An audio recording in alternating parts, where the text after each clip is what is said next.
придется замалчивать о каких-то цифрах или фактах.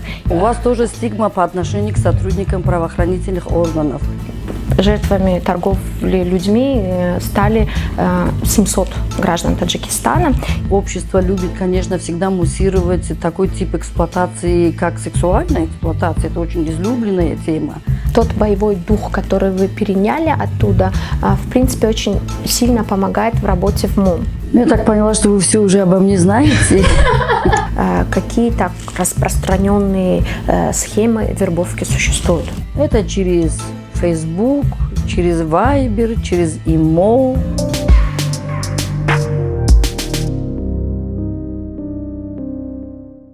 Гульчера, вы у нас эксперт по вопросам трудовой миграции, по миграции, а именно по вопросам противодействия торговли людьми. Эта тема достаточно актуальна, и, если честно, хотелось бы именно открытой достаточно беседы на эту тему. Но есть один момент, который немножечко меня, если честно, настораживает. До того, как вы пришли в Международную организацию по миграции, значит, МОМ, вы долгое время работали в правоохранительных органах. Есть ли вероятность того, что вам придется замалчивать о каких-то цифрах или фактах и не быть настолько открытой, насколько нам нужно сейчас? Вы знаете, вот мы сегодня будем с вами говорить о стигме в отношении жертв торговли людьми, и вот вы, начиная... Уже со стигмой, да? У вас тоже стигма по отношению к сотрудникам правоохранительных органов. Я по жизни открытый человек, и я думаю, что, закрывая, например, какие-то там вещи, вопросы, мы этим самым не сможем продвинуться вперед. Отлично. Давайте тогда сразу перейдем к теме нашей встречи. Я тут поизучала в сети, как у нас обстоят дела вообще с проблемой трафика людей, и поняла, что самая последняя информация по этому поводу через СМИ освещалась еще в далеком 2016 году, где говорилось о том, что жертвами торговли людьми стали 700 граждан Таджикистана. И вот в связи с этим хотелось бы узнать, могли бы вы поделиться самыми свежими цифрами, новой статистикой, и случаев с тех пор стало у нас больше все-таки или меньше? Прежде всего, перед тем, чтобы, например, озвучить статистику, я хочу подчеркнуть, что статистика, которую я озвучу, это количество жертв, которые при добровольном своем согласии, информированном добровольном согласии решили принять помощь Международной организации по миграции. И эта статистика только нашей организации, а не, например, в целом по стране или по Центральной Азии. По стране она получается намного больше, возможно, конечно, чем то, что у вас есть. И поэтому многие даже удивляются, что почему у нас, например, есть немножко разница между нашей статистикой и статистикой, например, у правоохранительных органов, начиная с периода 2005 года, или вот, как вы сказали, с 2016 года, по сегодня мы оказали помощь 756 жертвам торговли людьми. А официальных цифр у вас нету? Хотя бы примерно сколько это могло бы быть? Вы, наверное, нет, вы знаете, этот вопрос, который очень часто мне задавали ваши коллеги-журналисты вот в течение вот этих 10 и более лет, которые работают в этой организации. Мне кажется, ни в одной стране вам не смогут дать эту статистику, потому что это преступление относится к латентным преступлениям. И то количество жертв, которые пострадали от этого преступления, они все до одного никогда не обращаются в правоохранительные органы, они, возможно, не обращаются, например, в какие-нибудь другие организации, которые предоставляют им услуги. Это элементарно, человек скрывает эту ситуацию, в которой он был в униженном состоянии, где он пострадал. Он просто не хочет, например, чтобы об этом знали. И такой точной статистики, она всегда условная или примерная. Гульчахра Ибрагимова – юрист с 35-летним опытом работы. Значительную часть своей трудовой деятельности проработала в центральном аппарате МВД Таджикистана. Последние 12 лет является юристом Международной организации по миграции и активно занимается вопросами противодействия торговли людьми. За этот период вместе с коллегами помогла 750 жертвам трафика вернуться в Таджикистан, а также оказала содействие в их реабилитации и реинтеграции.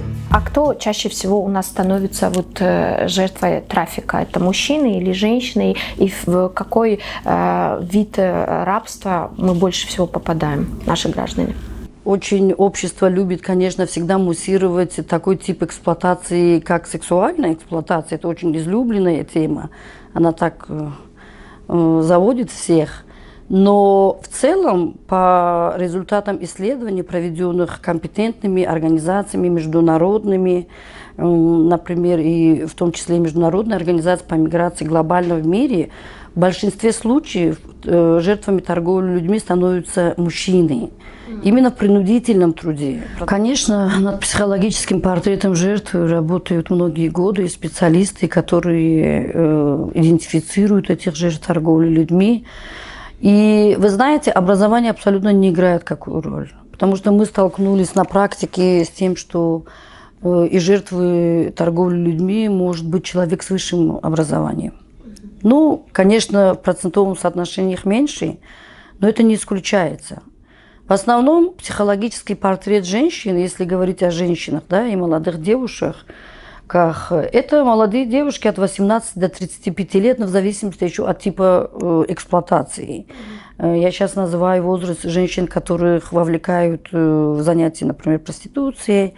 Мужчины, возрастная категория, это от 18 до 45 лет. И тут тоже надо подчеркнуть, что это на этом, как говорится, это не предел. Мы также встречались с мужчинами более взрослого, старшего возраста.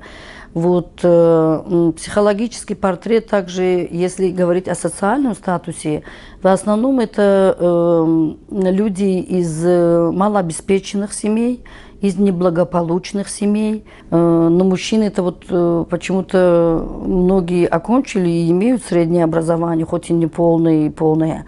А многие девушки, к сожалению, они не имеют, можно сказать, полного среднего образования. Отдельные из них даже не умеют писать, читать. Да, буквально свежий пример был жертва, которую месяца 2 тому назад мы идентифицировали. Мы задаем эти вопросы, когда идентифицируем, чтобы знать, например, с кем мы имеем дело, насколько мировоззрение человека, его кругозор. И девушка призналась, она говорит, я не доучилась до 3 класса, потому что все так сложилось.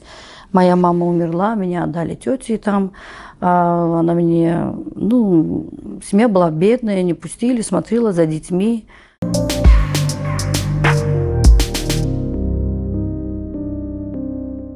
Говорят, во всей истории с попаданием в рабство и освобождением оттуда самая сложная часть – это именно реабилитация жертвы трафика. А я знаю, что у нас есть шелтеры, которые этим активно занимаются.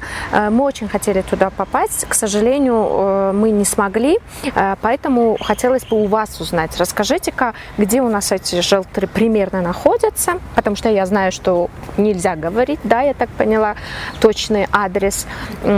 Чем они конкретно занимаются, что в их задачи входит и сколько человек ежегодно туда попадают? Как вы уже отметили, что информация о местонахождении, этих шелтеров или по-русски, если будем это обозначать, убежищ, или еще мы их называем центрами поддержки и помощи жертв торговли людьми, это вопрос очень конфиденциальный. Они у нас, конечно, есть. И на сегодняшний день у нас один специализированный шелтер для жертв торговли людьми, как и мужчин и женщин. Он расположен в городе Душанбе. Но я могу сказать еще предысторию, что сначала у нас было 2 шелтера. Когда я говорю «у нас», я имею в виду, что эти 2 шелтера функционировали в рамках программ помощи Международной организации по миграции. Но, к сожалению, с учетом отсутствия финансирования, один из этих шелтеров, который располагался в Сагдийской области, он был закрыт. Вот. Ну, второй шелтер до сих пор функционирует, и уже с 2018 года он передан для управления правительству Республики Таджикистан в лице Министерства здравоохранения и социальной защиты населения.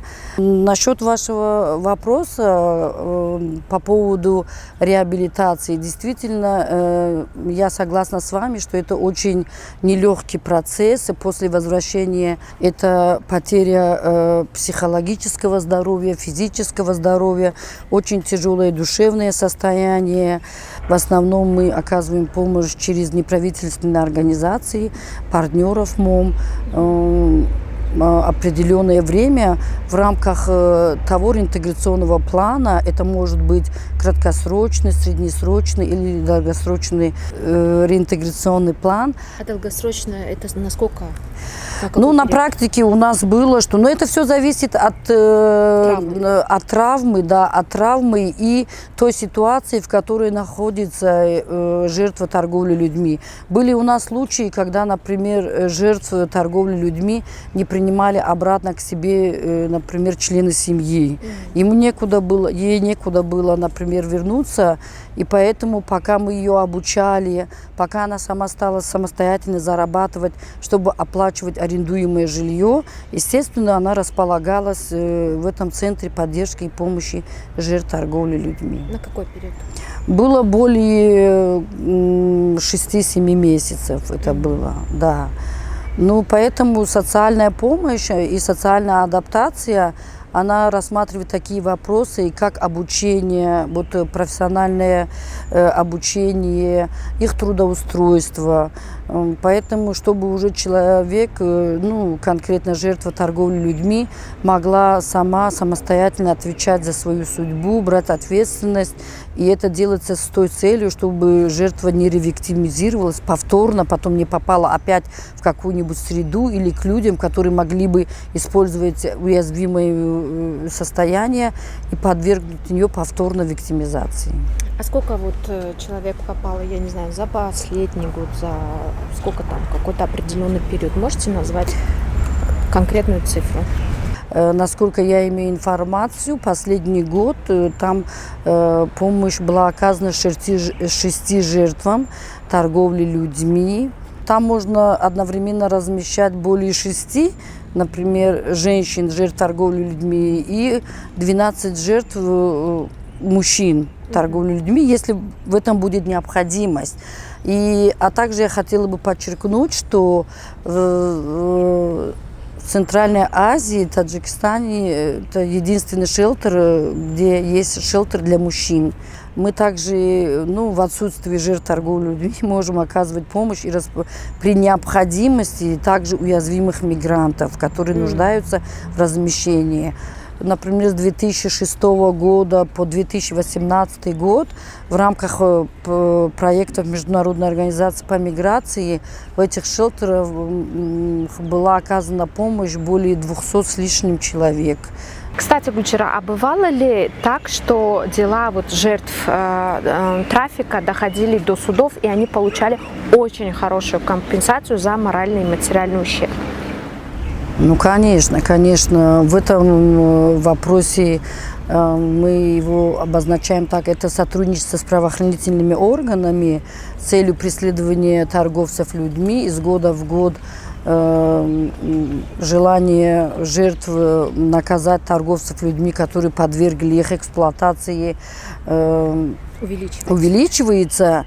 И, соответственно, статистика возбужденных уголовных дел также повышается. Насчет вот касательно того обозначения, как вы сказали, хорошей суммы компенсации, вот тут, конечно, к сожалению, я не могу использовать это слово «хорошее», потому что в законодательстве нашей страны четко не определен денежный эквивалент за возмещение, допустим, морального вреда потерпевшему, в частности, жертвы торговли людьми. И судьи с учетом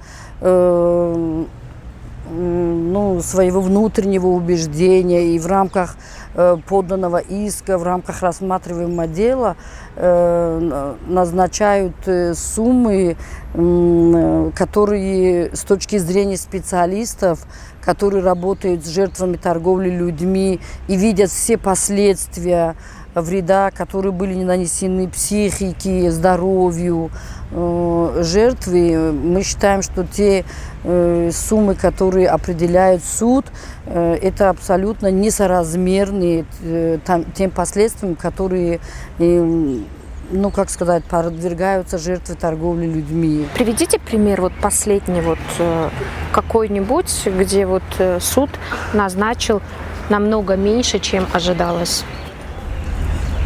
Ну вот один из последних свежих примеров в 2019 году один из судов города Душанбе рассматривал поданный иск. Мы оказывали юридическую помощь этой жертве сексуального рабства. Ну, можно сказать, рабства, сексуальной эксплуатации. И она подала иск, адвокат выдвинул, ну, естественно, с учетом тех последствий, которые были выявлены, как нанесенный материальный ущерб, нанесенный моральный ущерб жертве торговли людьми. Значит, жертва потребовала, насколько я помню, где-то 47 тысяч с лишним за возмещение материального ущерба, нанесенного ей, и 40 с лишним тысяч сомони за нанесенный моральный ущерб. Однако в итоге судья по итогам дела всего лишь навсего общей сумме итоги определил сумму, ну, с точки зрения как, например, адвоката, так и самой жертвы. Это была сумма ничтожная по сравнению с тем, что было востребовано. Это было где-то около 3100 с лишним сомони, что даже оскорбило, можно сказать, жертву. Поэтому в этом вопросе, мне кажется, как-то надо законодательно уже определить вот этот денежный эквивалент, чтобы вот все-таки защитить интересы и права жертв торговли людьми, потому что последствия во многих случаях очень плачевные, и это эффект на всю жизнь этих жертв торговли людьми.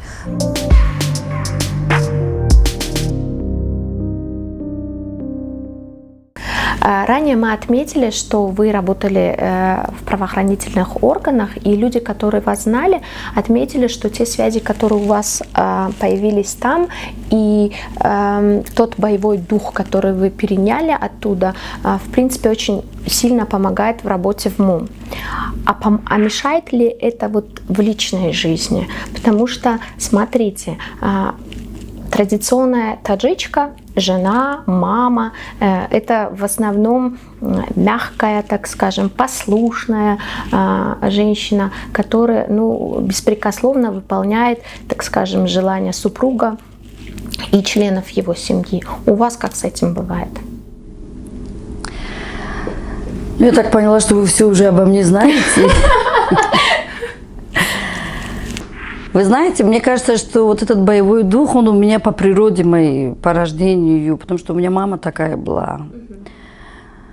И, ну, скорее всего, может быть, вот эти мои личные качества и послужили основанием, что я уже вот в юности, несмотря на то, что я училась в музыкальной школе, но я вот уже в старших классах увидела один фильм, я помню, советский, он назывался «Слово для защиты» или «Слово в защиту», о женщине-адвокате. Тогда глубоко в душе вот закралось вот это желание тоже стать адвокатом. Несмотря на то, что по окончании музыкальной школы меня направили на обучение в Институт культуры имени Крупской в Москву, но я так была рада, когда я туда поехала и по состоянию здоровья вернулась. Вернулась, я осуществила свою мечту, поступила, но одновременно я уже работала в органах внутренних дел. У меня уже был, можно сказать, достаточный опыт, когда я обучалась. Я уже многое знала об органах дознания, об органах предварительного следствия, о судебной системе. Но сложилось все так, что я не пошла именно работать в адвокатуру, а оказалась в аппарате Министерства внутренних дел, где и проработала все эти годы. Какую должность вы там занимали? Ну, я подала в отставку уже старшим следователем со Следственного управления МВД Республики Таджикистан. Не мешает ли мне мой боевой дух? Вы знаете, я хочу вам сказать, что вот уже проработав много лет именно с жертвами торговли людьми, я поняла одну вещь, и я, кстати, это всегда говорю своим партнерам, специалистам неправительственных организаций, и я убеждена в том, что рядом именно с сильными людьми наши подопечные, можно скажем, бенефициары, они тоже становятся сильными. Они чувствуют, что рядом с ними, например... Есть человек, на которого можно положиться. Полагаться надо всегда на самого себя, да. Но я имею в виду, что это нелегкий труд работать с такой категорией людей. Это очень тяжело чисто в человеческом плане, потому что когда ты видишь ситуацию, да, потому что мы уже дело имеем с результатом эксплуатации, с разбитыми судьбами, истерзанными душами, даже физические травмы, которые у них нормальный человек, он просто так не может. Это не простая работа, это нужно быть, уметь сострадать и через себя проносить чужую боль и оставаться сильным человеком. Сложилось так, что я по жизни одна, но у меня прекрасный сын, довольно-таки взрослый, самостоятельный, очень сильно всегда во всем меня поддерживает. Он у меня, конечно, не пошел по моим стопам, хотя я изначально хотела, но я всегда по жизни всегда предоставляла ему право выбора, и он выбрал немножко другую сферу. Он выбрал сферу финансы и бизнес. Он окончил академию в Польше, Академия финансов и бизнеса. Сейчас вот он немножко, несколько месяцев тому назад открыл свой такой маленький бизнес здесь у нас в Таджикистане. Поэтому, я не считаю, что, например, то, что женщина одна и она работает, например, но еще все впереди, кто знает, возможно. А если бы у вас была дочь, позволили бы вы ей пойти по вашим стопам? Я думаю, что да, я позволила бы. Несмотря на свой жесткий характер, я очень уступчивый человек в вопросах, именно касающихся детей. Нет, не только детей, любого человека, и сестры у меня есть, да, например, подруги. Если это касается, например, личной жизни и личного выбора человека, нужно всегда приоритет давать личному выбору. Дело тут, наверное, не сколько в уступчивости, а в том, что просто ваша работа, она сложная действительно. У меня, например, тоже работа, я считаю, достаточно сложная, неблагодарная, и где-то она опасна, и я бы своему ребенку, например, не пожелала. Я, кстати, была удивлена, когда это услышала на вашей одной передаче, когда с героиней вы говорили, вы тоже задали вопрос, сказали, только не журналист. Да, я бы не пожелала своим детям заниматься этим, а ваша работа, она также опасна, сложная. Наверное, скорее всего, все сложилось бы от того, какие качества были бы у моей дочери. Если бы моя дочь выбрала бы, например, юриспруденцию, я была бы не против.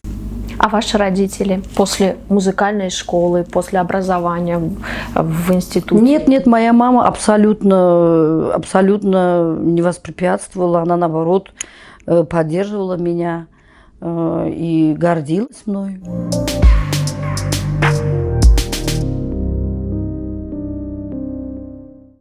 Смотрите, как я поняла, в МОМ помимо содействия в освобождении от рабства и помощи жертвам трафика, вы также активно занимаетесь информированием, так скажем, населения о том, как не стать объектом контрабанды. Расскажите нам коротко о том, какие так распространенные схемы вербовки существуют.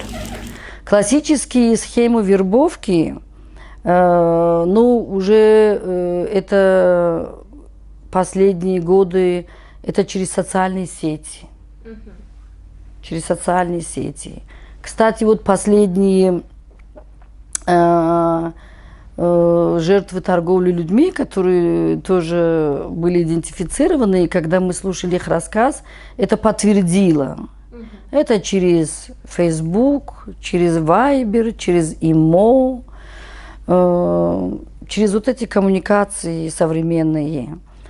Потом вербуют, к сожалению, часто также очень хорошие знакомые и близкие, родственники. И мы всегда рекомендуем, особенно молодежи, прежде чем ознакомившись там с каким-то объявлением в газете или где-нибудь там на Фейсбуке или в других социальных сетях о том, что обещают трудоустройство где-нибудь за рубежом, в какой-нибудь европейской стране, или какой бы она ни была, пусть даже это Российская Федерация или там Казахстан, они проверяли достоверность, например, той компании, фирмы или даже этого человека, который приглашает их туда на работу. Это как вот проверить?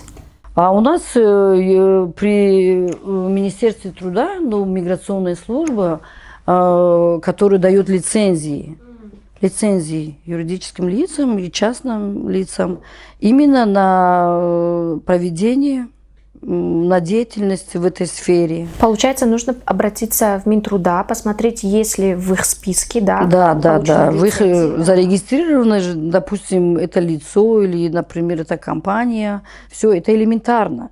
Допустим, даже если это делает какое-нибудь, например, юридическое лицо, не расположенное в Республике Таджикистан, а где-нибудь там, например, это обычно делают наши же граждане, которые уже освоились в этих странах. Например, они уже организовывают себе такой бизнес. По таких, например, людей или фирмы можно узнавать через, например, расположенные посольства и консульства нашей страны в этой стране.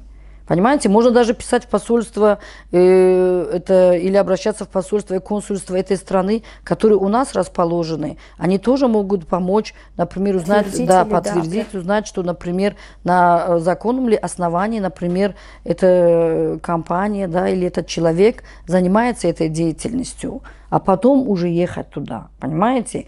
Дело в том, что на основании, например, закона любое агентство трудоустройства, оно должно изначально здесь составлять контракт, например, с человеком, где обговариваются все условия трудоустройства, все условия, здесь вручать копию этого контракта, понимаете? И потом уже, например, содействует отправке этого человека в ту страну, где, например, его трудоустраивают.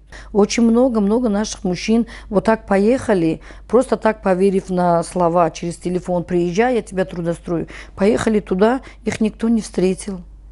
Они оказались в чужой стране совсем одни.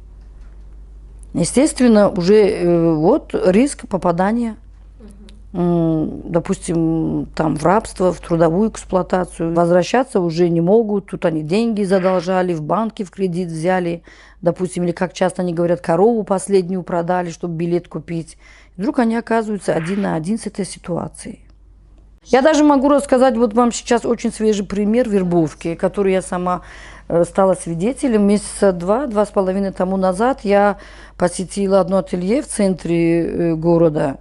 Я слышу, парниха, которую я пришла, она, записывает голосовое сообщение и отправляет, что «Ой, а как же я так поеду, у меня нету паспорта, у меня нету денег, а вот как я туда смогу пойти оформить визу?» Я ей говорю: «Ой, а далеко ли ты собралась, дорогая?» Я говорю: «Случайно не в Дубай?» Она говорит: «Да, в Дубае. Откуда вы знаете?» Так удивленно. Я ей сказала: «А вот ты работаешь здесь, в Швее, сколько ты получаешь в месяц?» Она говорит, ну если при хорошем развитии событий до 400, например, там 4000 сомонь я получаю. Я говорю, а что, тебе этого недостаточно, чтобы жить спокойно у себя на родине? А им обещают обычно там сколько? Ну, вот Да, я спросила, сколько? я поинтересовалась, а в качестве кого она приглашает тебя туда на работу? Она сказала, в качестве няни в арабскую семью. У меня к ней, значит, встречный вопрос. Я говорю, а ты что, знаешь язык местный, куда ты идешь работать? Она говорит, нет. Я говорю, а как ты собираешься вообще говорить с ребенком, с работодателем? Ну, она так смутилась, говорит, ну, типа, а что, я просто буду смотреть за ребенком. Много сомнительных Да, таких моментов. да, знаете, вот почему-то вот это вот такое вот очень легко они доверяют свою судьбу, понимаете, верят. И практика показала, что очень часто именно очень близкие люди, к сожалению, близкие родственники вербуют. И это не секрет, что одной из ведущих стран, так скажем, где эксплуатировались наши молодые девушки, это Объединенные Арабские Эмираты. Допустим, ну, последнее время у нас были жертвы, которые были эксплуатированы и в Турции. Вот, жертвы, которые были эксплуатированы, ну, мало, в незначительной степени в нашей соседней стране, в Казахстане. И меня, как юриста, всегда волнует один вопрос. Я честно скажу, что вот прекрасные, хорошие законы, которые принимаются у нас в стране, я считаю, что они не должны, например, там печататься в красивых книжках или что, и класть в шкафы, и там, чтобы пылились. А нужно все эти законы именно освещать нашему населению, особенно нашей молодежи, которая сейчас прям, ну, рвется, например, за рубеж. Наш традиционный вопрос. В чем ваша сила? Ну, я думаю, что сила моя, наверное, все-таки в внутреннем моем потенциале. Хотелось быть, конечно, оригинальной, когда я смотрела передачи у вас. Но я вот нашла в их ответах, знаете, частицу себя. У каждой, да? Да, у каждой из них это, что это все-таки внутренний потенциал человека, еще подкрепленный опытом жизненным. Когда вы задаете вопрос, в чем сила, вы имеете именно в виду силу, которая ведет, да, человека по жизни, а там не какая-то физическая сила. Все-таки, несмотря ни на что, любая ваша героиня, мы по себе очень хрупкие внутри. Но жизнь показала, что женщины все-таки вот в духовном плане сильнее. Это моя личная точка зрения. Кстати, хочу добавить, что именно в душевном плане мы во многих вопросах сильнее.